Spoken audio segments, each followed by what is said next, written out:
Heureux celui dont les fautes commises sont par la grâce entièrement remises. C'est le psaume 32 et ça nous parle de pardon.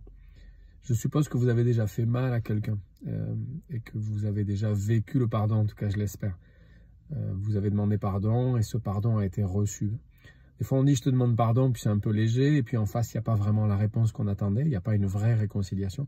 Mais quand on vit ça, c'est assez extraordinaire comme expérience. Surtout si on a fait quelque chose de grave.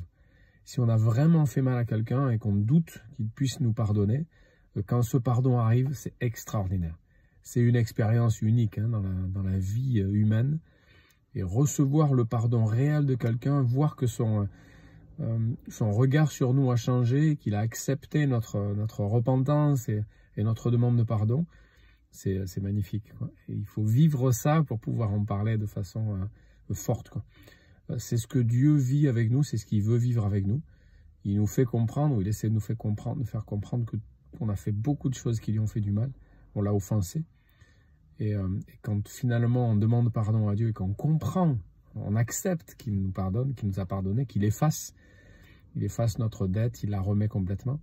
C'est une expérience extraordinaire, c'est ce qu'on appelle la conversion. Mais une fois qu'on s'est converti, c'est-à-dire qu'une fois qu'on a accepté que Dieu peut nous pardonner, on lui a demandé pardon et on a compris qu'il nous pardonnait vraiment, notre vie est faite après de petites conversions, de petites réconciliations, ou de grandes quand on s'est vraiment éloigné de Dieu, quand on l'a vraiment déshonoré ou qu'on lui a fait mal.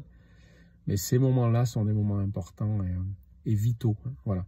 Donc la vie chrétienne, c'est une vie qui commence par un pardon initial. On demande pardon à Dieu, on comprend qu'il peut vraiment nous pardonner parce que Christ est mort sur la croix, qu'il a pris la faute à notre place. Et puis notre vie chrétienne, elle est faite aussi de petits pardons renouvelés. On se met à genoux devant Dieu, on lui demande pardon. Et cette période qui précède Pâques, c'est une période idéale aussi pour demander pardon de façon forte et générale. Voilà, peut-être même, Seigneur, pardon pour tout ce que j'ai fait et dont je n'ai pas pris conscience. Tout le mal que je t'ai fait à toi, que j'ai fait aux autres et donc que je t'ai fait à toi et dont je n'ai pas pris conscience. Prenons le temps de demander pardon parce que celui qui demande pardon et à qui la faute est remise, eh bien, il est heureux.